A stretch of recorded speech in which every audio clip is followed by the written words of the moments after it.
everyone! Welcome back to my YouTube channel, Batas with Attorney Claire Castro. Ang pag-uusapan natin ngayon ay yung mga naging admission ni Senator Raffy Tulfo at ang mga records na maaari magsabi na may conflict of interest sa kanyang pagiging senador at sa kanyang pag-host.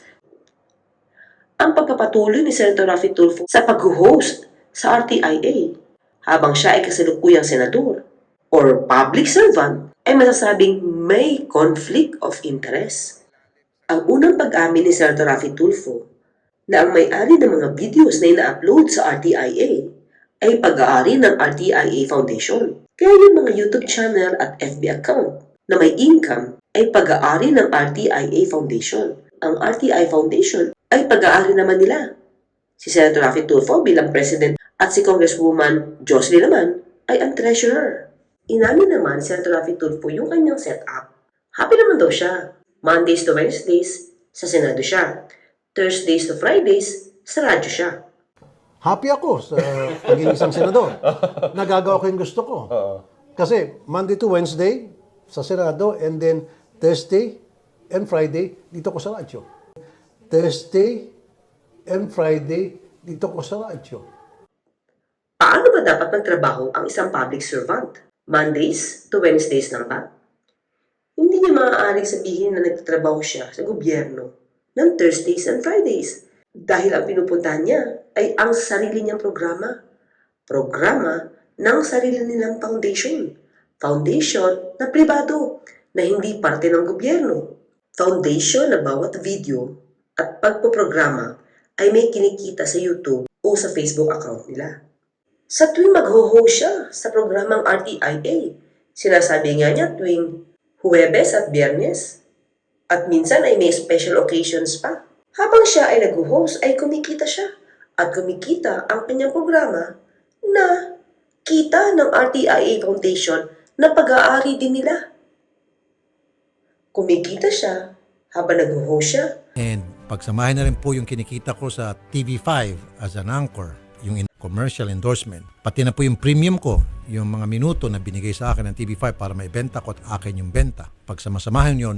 Pero at the same time, sinusweldohan siya bilang senador sa mga araw na ito. Hindi ba conflict of interest iyon? Di ba ito isang klase ng korupsyon? Hindi ka nga nagnanakaw ng pera ng bayan, nagnanakaw ka naman ng oras na dapat ilaan mo sa pagsisilbi sa bayan. I-equate natin dito ang napakahalagang kasabihang time is gold, and gold has a monetary value. O, ang oras ay may katumbas na pera. May value ito. Kaya pag nagsasayang kayo ng oras, nagsasayang din kayo ng pera o kaya nilulustay ninyo ang pera ng taong bayan. At pag nagnakaw naman kayo ng oras, nagnanakaw din kayo ng pera ng taong bayan dahil time is gold, ika nga natin. Na-short change nyo ang taong bayan sa ginagawa nyong pagnanakaw ng oras. Tapos niyan, pinapasweldo pa kayo ng taong bayan sa ginagawa nyong pagbumoonlighting. Constituency work? Ano ba yung constituency work? It is a general term for what members of Congress do to serve and represent the interests of their constituents, not the other way around. Kung saan mas kikita pa ang isang mamabatas sa ginagawa niyang activity na pampersonal kumpara sa gagawin niyang pagtulong. Pagtulong. Pero triple naman daw ang balik ng kita na ginagawa sa isang programa. Maituturing bang constituency work iyon na related sa pagiging legislator? Ang pakikipanayan sa mga mag-asawang nagkaroon ng hiwalayan issues? Binubugbog po ako niyan. Tapos ito pa po, idol, may bukol ako dito na sinaktan niya ako. Ang 7 months sinadyakan ako dito sa balakang. Namatay po ang anak ko. Dahil po sa kanya. Ay, hindi po totoo yan, idol. Anong hindi totoo? Ako ang lagi kong sinasaktan. Alam ng mga tao yan. Yan po yung time, idol, na nahuli ko yung cellphone niya na nag-text yung lalaki Ay, niya. hindi. Phone, idol, binasag niya para wala na akong hawak na ebidensya. So doon papasok ang issue ng conflict of interest. Paano nga bang dinefine ang conflict of interest sa RA number 6713? Conflict of interest arises when a public official or employee is a member of a board, an officer, or a substantial stockholder of a private corporation or owner or has a substantial interest in a business, and the interest of such corporation or business or his rights or duties therein may be opposed, affected by the faithful performance of official duty. Siguro kung hindi pumasok bilang public servant sina Senator Raffy Tulfo at Congresswoman Jocelyn Tulfo, hindi naman kasi magiging question at magiging issue itong conflict of interest. Nagkataon kasing pumasok sila sa politika, kaya dapat kung public servant ka, full-time ka sa iyong pagiging public servant. Hindi pwedeng hati. Tapos yung kalahati, kumikita ka pa. Kumikita pa yung sarili mong kumpanya or foundation.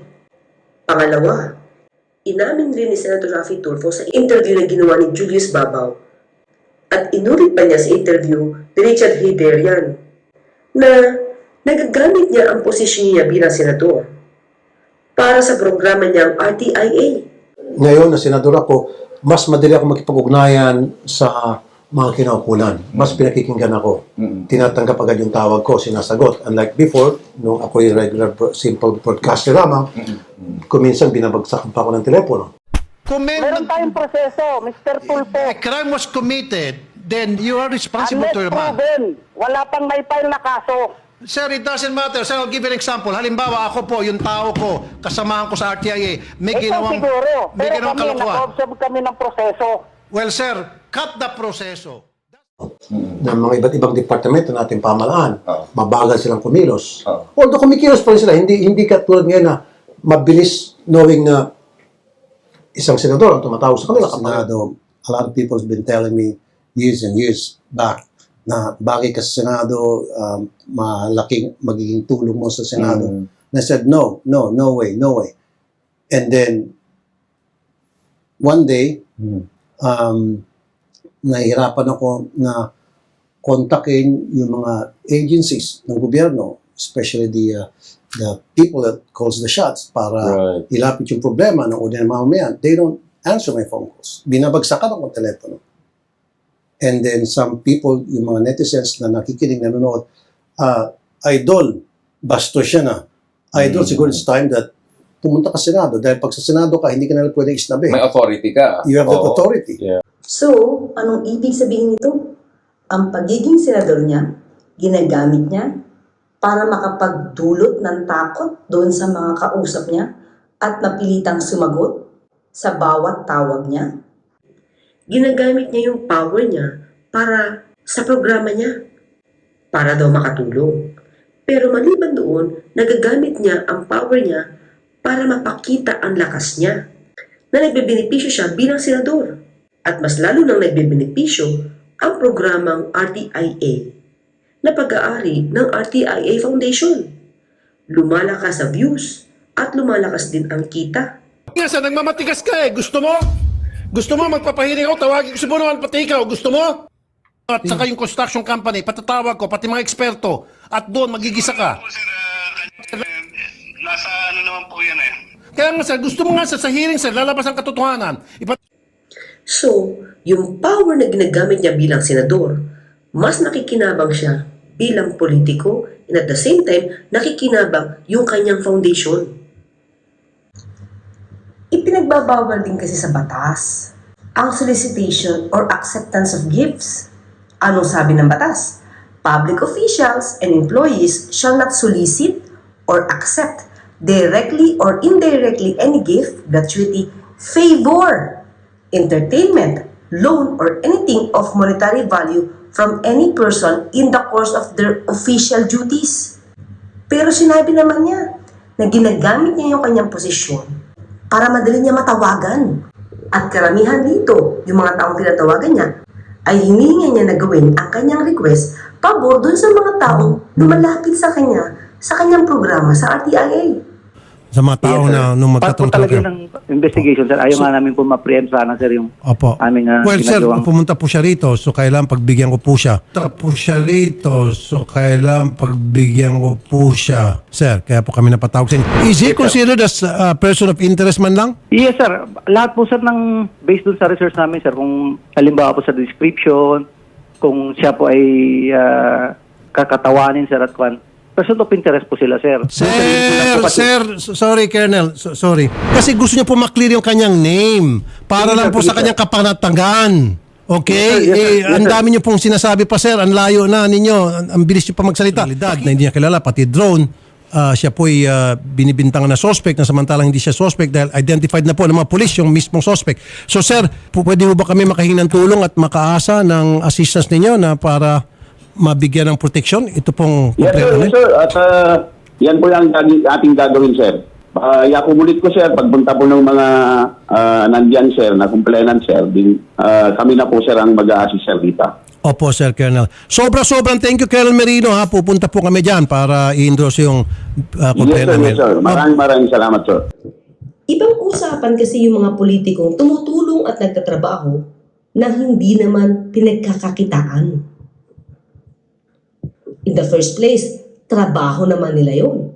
So, hindi kailangang pagkakitaan pa sa pamamagitan ng pag-vlog. Sabi nga natin, kung nanatili silang private citizens, wala namang magiging problema sana.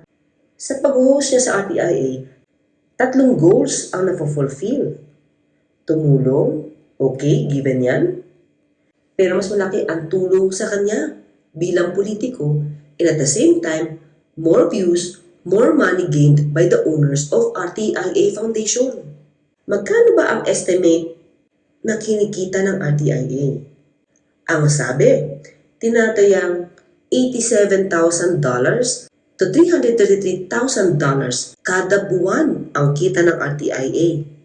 Yan ay dahil sa mga videos na ina-upload nila, videos na may tumatalakay sa mga tulong na ginagawa, buhay hiwalayan at kabitan, etc. etc. Ang foundation na ito ay nakarehistro naman sa SEC, kaya nga makikita natin kung sino ba talaga ang may-ari ng RTIA Foundation. Sa BIR, nakareport naman siguro ang kinikita ng mga videos ng RTIA Foundation. Bayad naman siguro ang dapat bayaran rito. In general kasi, ang foundation exempted yan sa pagbabayad ng income tax. Pero dapat lahat ng kita ng foundation na to ay hindi mapupunta sa sariling bulsa ng may-ari ng nasabing foundation. So ang tanong, lahat ba ng kita ng YouTube channel ng RTIA Foundation ay napupunta sa charity at operations? Malalaman naman ito sa pamamagitan ng tamang accounting at mga listahan ng mga legitimate na ayuda na naibigay. Nagre-reflect naman siguro ito sa records ng BIR. Minsan mag-iisip tayo, yung bang kinikita ng YouTube channel ay diretso sa RTI Foundation bank account doon diretso ang deposits ng YouTube or Facebook? Or sa personal account ni na Senator Raffy Tulfo, unang kanyang asawa, unang kanyang anak na si Congressman Ralph o yung babae niyang anak na si Maricel. Pero dapat nagre-reflecto sa SALN dahil lahat sila ay matatawag ng public servant. Ang asawa niya ay congresswoman.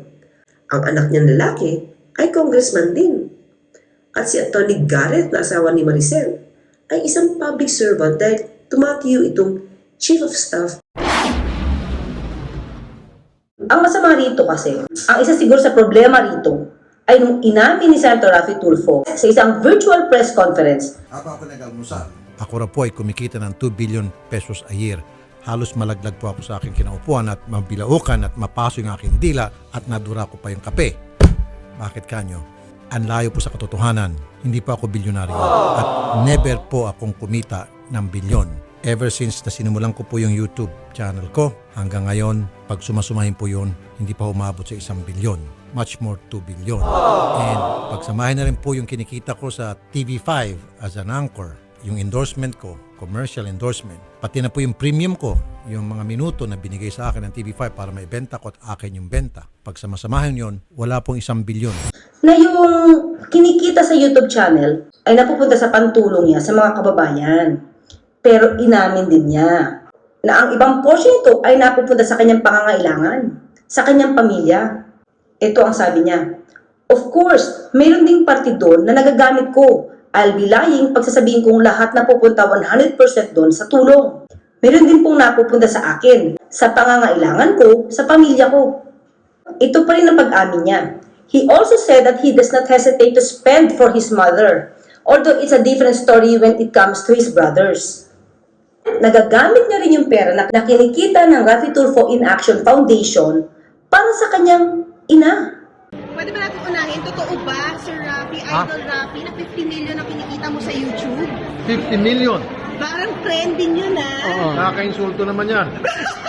Mas na 100 million. Ay, grabe, yung ba yun? Wala po yun, walang katotohanan po yun. Actually, napanood ko rin yun. Estimate lamang po yun na pwedeng mangyari at pwedeng hindi mangyari. So, Nagulat ka ba na ikaw yung instant star, #1 trending ng Oo nga. YouTube community? yung sa trending, thank you. Pero yung sa income, baka mamay habulin ako ng pera. Malayo po yun, trust me. Okay. Kasi kung yung po ay may katotohanan, sana nakadrive na ako ngayon ng Rolls Royce. Pero sir, kumikita naman kahit paano. Kahit pa paano, pantawid gutom. Kahit pa paano, pantawid gutom. Pwede. Maliwanag na kahit may conflict of interest, ay hindi sila nagda-divest ng kanilang shares or ownership sa foundation na ito. Ano ba ang sinasabi ng batas sa atin? Ang sabi, a foundation is a non-stock, non-profit corporation established for the purpose of extending grants, endowments, to support its goals or raining funds to accomplish charitable, religious, educational, athletic, cultural, literary, scientific, social welfare, or other similar objectives. Ang sabi rin sa Section 87 of the Corporation Code, non-stock corporation is one where no part of its income is distributable as dividend to its members, trustees, or officers subject to the provisions of this code on dissolution, provided that any profit which a non-stock corporation may obtain as incident to its operations shall, whenever necessary or proper, be used for the furtherance of the purpose or purposes for which the corporation was organized, subject to the provisions of this title. So, dapat lahat yung income na nag-generate ng mga videos na ina-upload ng RTIA Foundation ay dapat na exclusively for religious, charitable, scientific, athletic, or cultural purposes. Yung kanya bang pag-host sa RTIA tuwing Huwebes at Biyernes o sa ibang mga halagang okasyon na wala siya sa Senado o at least wala siya sa kanyang opisina na nagtatrabaho bilang senador at kumikita siya sa pag-host sa programa sa RTIA na ang nakikinabang naman din ay ang RTIA Foundation na pag-aari din nila. So kung may conflict of interest, ang sabi ng batas, Section 9, divestment, a public official or employee shall avoid conflicts of interest at all times. When a conflict of interest arises, he shall resign from his position in any private business enterprise within 30 days from his assumption of office and or divest himself of his shareholdings or interest within 60 days from such assumption. The same rule shall apply where the public official or employee is a partner in a partnership. Sinasabi rin dito na ang divestment ay dapat sa ibang tao other than his spouse or relatives. So, hindi ito basta-basta pwedeng maipasa o maitransfer sa kanyang asawa o sa kanyang mga anak o sa kanyang mga relatives. So, ano bang definition ng divestment? Sinasabi sa Ramos Administrative Order No. 1, it is the transfer of title or disposal of interest in property by voluntarily, completely, and actually depriving or dispossessing oneself of his rights or title to it in favor of a person or persons other than his spouse and relatives as defined in this act. So, sino-sino yung mga relatives?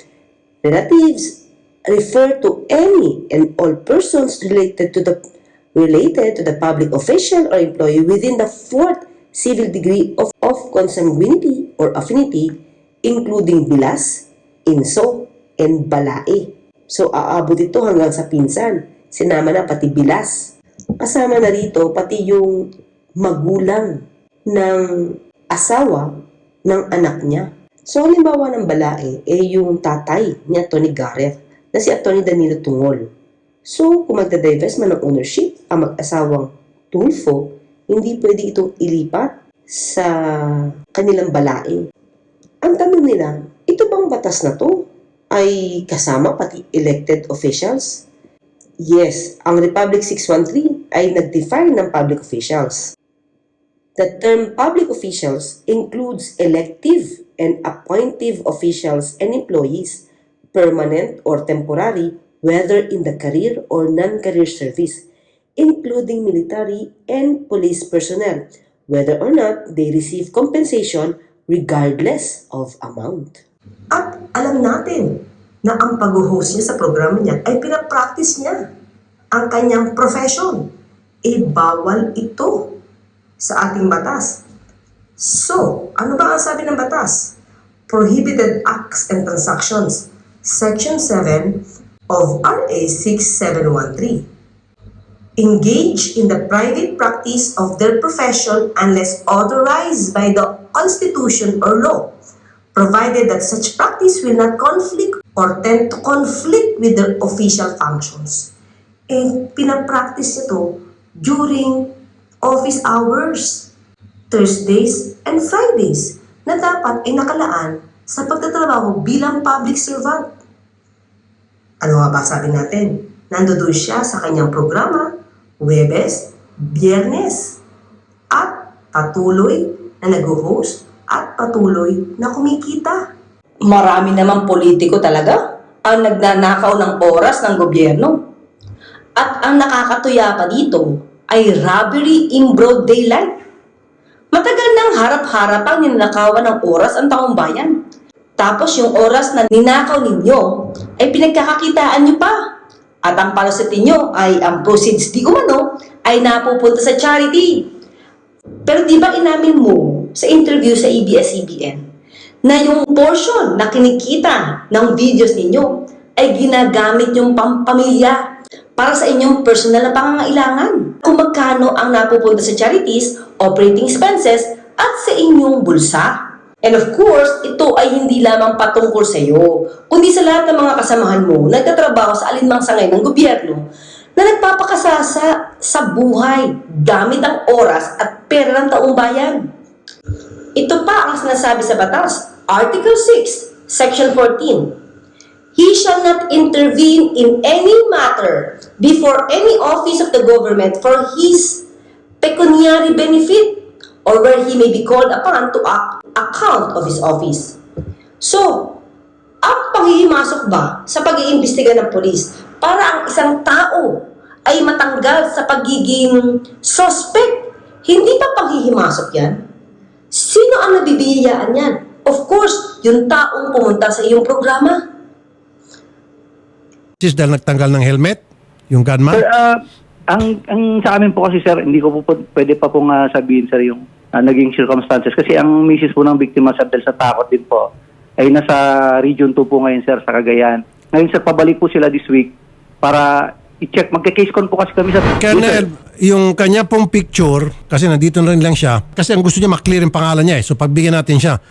Kasi ang gusto niya maklear yung pangalan niya eh. So pagbigyan natin siya. So ipadala natin sa misis ng victim yung picture niya. Or pwede niyo pong gamitin itong video na ito para pag-aralan, pagmasdan. Case po to sir, ang level po ng pagbibigay po talaga ng mga significant development sir ay sa provincial director po namin sir as the Okay, so sir, then I have to call the provincial director. Sorry sir, nagpapasikot-sikot po kayo. Sorry.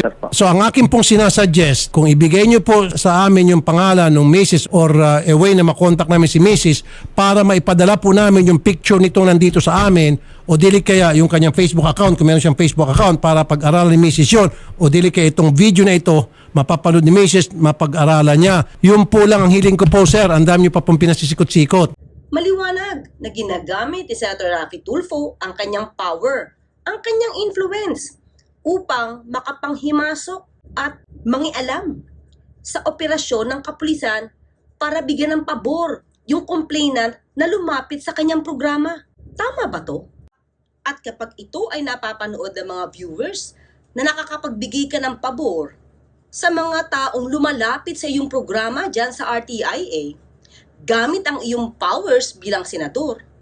Ang indirect beneficiary yan ay ang iyong programa mismo ng RTIA na pag-aari ninyo ng RTIA Foundation Incorporated, and at the same time, nakikinabang ka rin bilang isang politiko. Hanggang sa muli, magkita't magkarinigan tayo. Ako po si Atty. Claire Castro, nagpapalalang, huwag tulugan ang inyong karapatan.